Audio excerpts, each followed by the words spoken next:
This is how I film an adventure travel TV show as a one-man band. There is something very special about immersing yourself in nature and being a part of the food chain.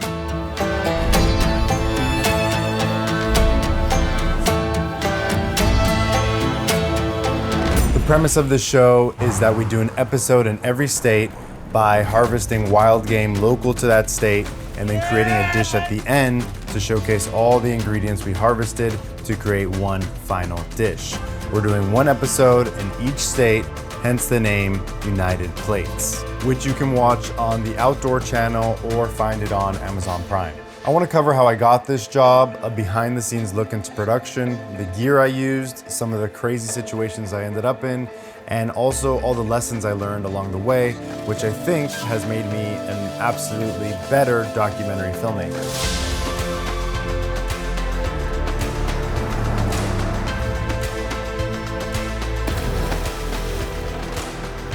Yep, foot first. In Arkansas, we are on the White River under the blazing sun. Always laying down on the job. Laying down on the job, getting them drone shots, making sure I'm not in the shot. It was difficult to try to get creative with shots and change it up when I'm stuck on this tiny boat in one little corner. But I made it work. We got our catch, and at the end, I was blessed with an overcast day while we had this beautiful bridge backdrop for our cooking segment. And my strategy here is to have two cameras. One is on a locked off safety shot and the other is a roaming gimbal or tripod shot, getting tights of all the action happening during the cooking. Back in 2024, the host of the show saw my documentary, The Rebel Cowboy, and I let him know that I created this as a one-man show. And I think this is what built the trust necessary for him to bring me on and capture the theme of this new show.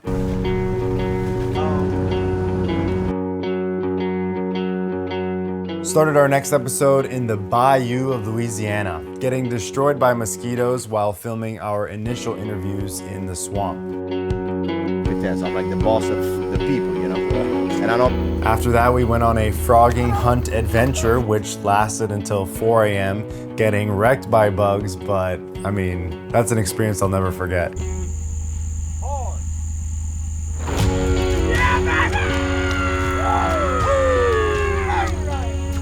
We actually turned this state into 2 episodes by visiting the Louisiana Crawfish Company and documenting their whole farming operation and having an incredible sit-down dinner with this native Louisiana family.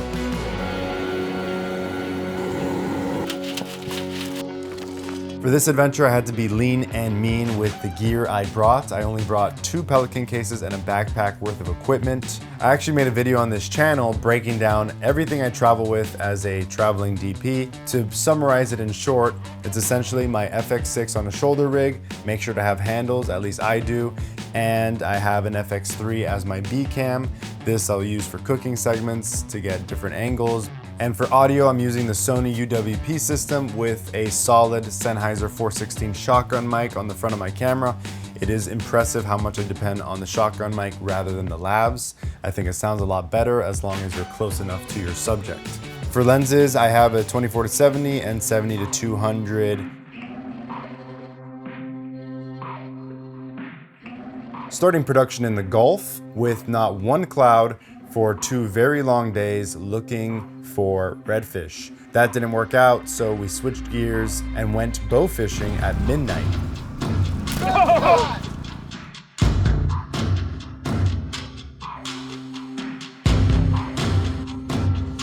Here, I really relied on the practicals of the boat, the practical lights, and I think these are some of my favorite shots.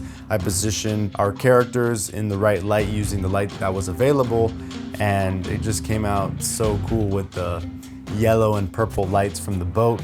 And for the cooking segment, I used my travel light 200X on a reverse Matthews travel stand to light up my subject, and then I used the sun coming in from the back window to give me some cool sun flares for certain shots.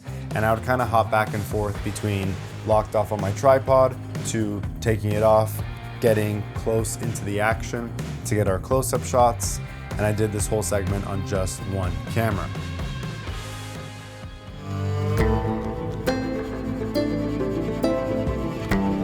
Harvesting pronghorn antelope, the fastest animal in the Western Hemisphere. Here I am camouflaged and sitting in one spot to be patient. And while I'm here, I try to get some abstract shots of my position. Could be the grass, the sun, whatever it may be, to give the editors some cutaways, something else than just me sitting in the bush.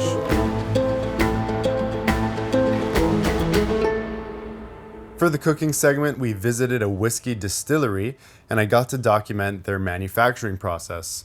This cooking segment ended up being my favorite. I took the risk of front lighting our host with the sun in front of him and shooting at a much higher f-stop than I'm used to, but wow, did it come out so beautiful, so natural. I think I'm gonna start using a higher f-stop from now on and just embracing that background.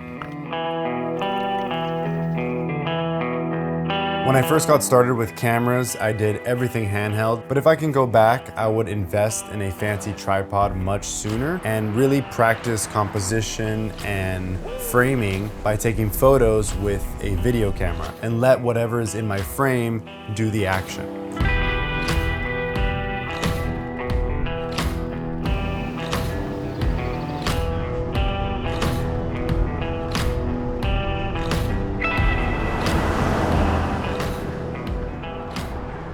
This episode was by far the craziest adventure on the entire series. Started with a 12-hour drive and then straight into a 9-mile hike up a mountain into the night. We're at 7.7 right now. Once at the top, we realized we had no food, water, or even a place to stay warm because the pack horses never made it up.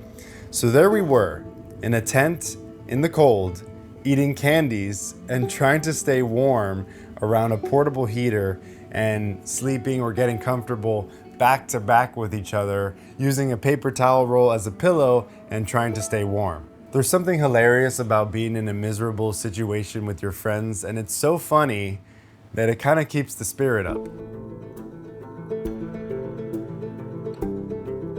And before we knew it, it was time to start hunting. Morning was here. Walking through this New Mexico forest wilderness was magical.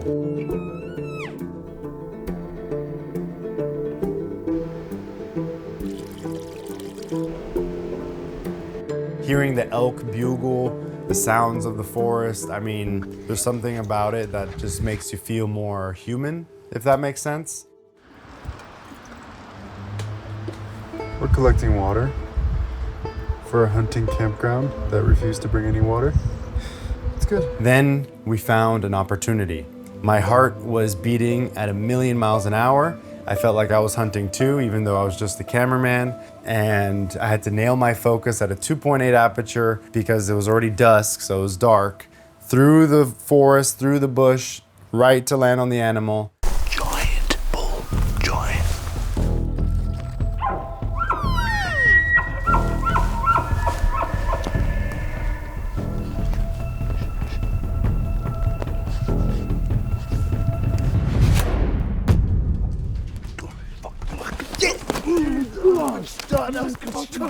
Let's fucking go. Oh my god, Let's dude. fucking go. There's fucking 20 yards.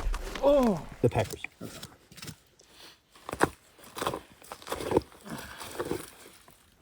And that night I had the freshest piece of meat I've ever had in my life. It was the backstrap of the elk that we had just harvested. The Wilderness Special by Chef Anthony.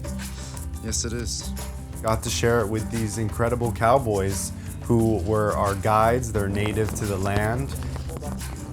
Just seeing them operate on this wilderness so efficiently, so able to be off the grid, not relying on anyone, getting their own wild food, and just super nice guys. It was a pleasure. Next morning when it was time to leave, we were packing out the horses, and all of a sudden,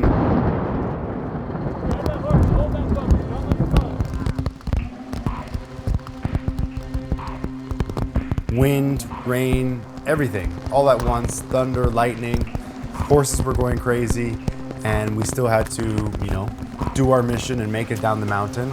So I slapped a shower cap. It's called a Cap It on Amazon. It's like a $5 fine. And just on foot, followed the horses all the way down the mountains, about a 5-8 mile hike. And my hands, feet, everything was freezing, but got some insane shots, and it was very thrilling to document that adventure.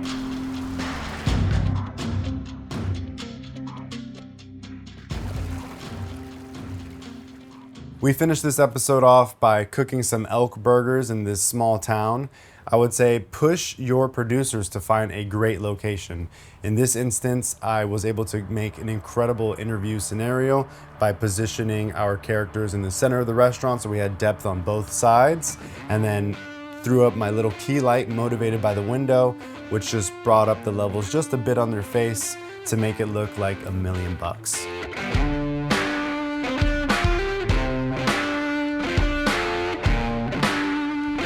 It's essentially B-roll, but it has a more abstract feeling to it, I guess you could say. But it's really capturing little details, little elements, things that can be used on top of cut points or to transition into a new scene. Get weird with it, Dutch angles, funky rack focuses, detail shots. Another tip for coverage after the interview is complete is you're gonna have to ask your characters to be a little awkward and kind of just pretend they're listening and nodding at each other, and capture that for 20 seconds of each person. Them nodding, listening, yeah. That's just so the editors can use that as well. You know, listening, not just talking the whole time.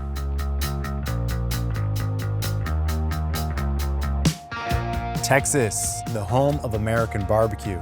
Feral hogs are a big problem in Texas, so our host is going to harvest some and make that part of the plot in the episode. In these bow hunting situations, I have to be as quiet as possible. It's almost like I'm hunting as well because I cannot make a sound or spook the animals.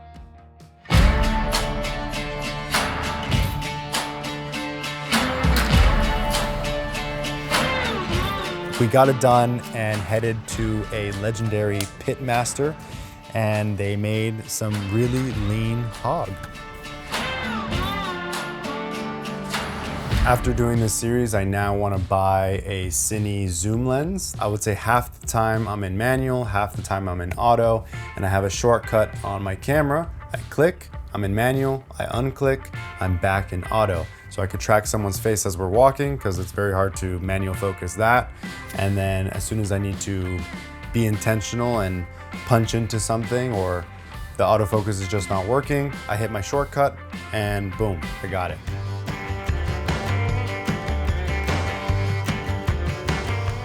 This is my new friend Fierce. What's up, guys? What a name. And we are filming some catfishing right now. I'm in a wetsuit. We've been trekking our way through this river, trying to keep this camera alive. This was the last episode of season 1, and it really tested me. I was literally swimming with my camera above my head, protecting it at all costs, documenting the harvest of a wild catfish in this Oklahoma river. Yeah, baby! This kind of ties into another lesson that I learned, which is sometimes you really can't plan your shots and you just have to flow at the moment. There was no way I could plan for what was gonna happen here. I just had to repeat in my head, wide, medium, tight. Get a wide, get a medium, get a tight, get your coverage.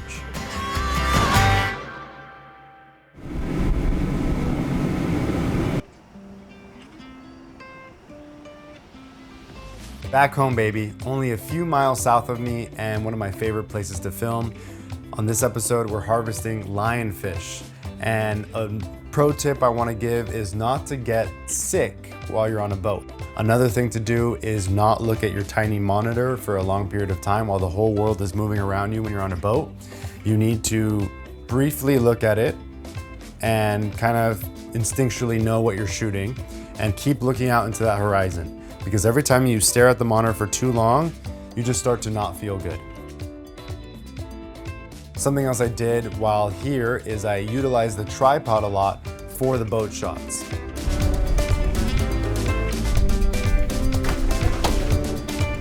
It kind of grounds you in the world of the boat, and it lets you lock in on certain details that are on the boat or your characters.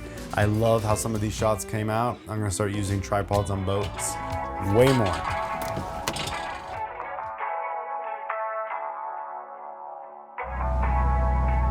Did not know we have such massive tuna here in the States, and it's actually so good that we sell it to Japan.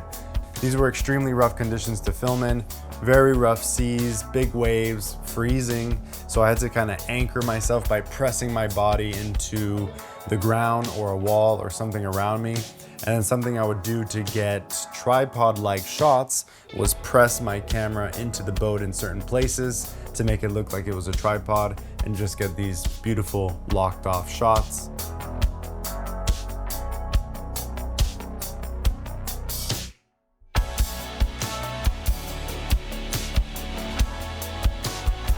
Producers, since they're not behind the camera, sometimes they think, well, we've gotten everything we need, we've already gone the extra mile, that's it, it's a wrap, let's move on. And you do have to listen to them, and you do have to be respectful towards the time that you're given. But if you can push, because you know you need to get a few extra shots or a few more story beats to make a better show, then you need to push to do that.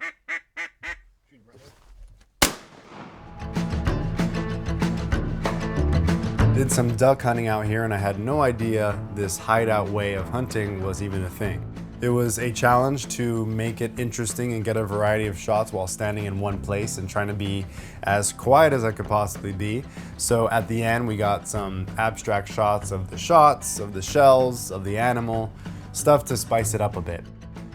My favorite part of filming this episode was documenting Nashville, specifically creating that intro sequence about Broadway, which is their famous music strip.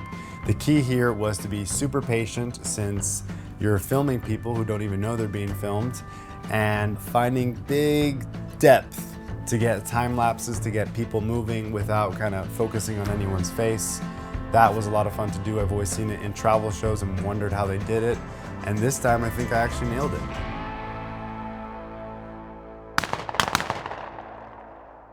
After documenting a live action quail hunt, a lot of just on the fly, get what you can, I pushed our hosts of this episode to do some recreation scenes at sunset in this nice grassy field I found around the property.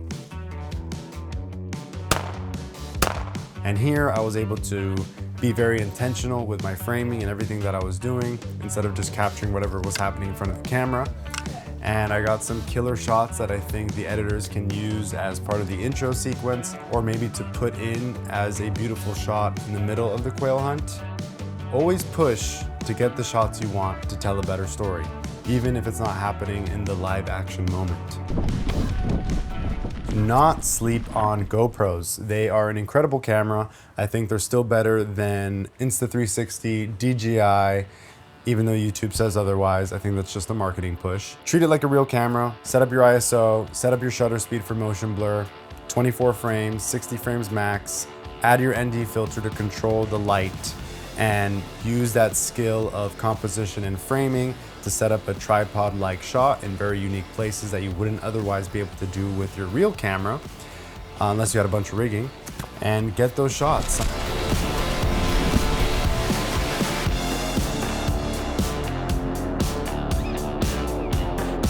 And that's a wrap on 14 episodes so far across 13 states. We still have more to go. Season 2 and 3, I think, has already been greenlit. I always want to see the behind the scenes on production. I feel like that's a story in itself. So I hope to be making more of these. Catch you guys on the next one. Peace.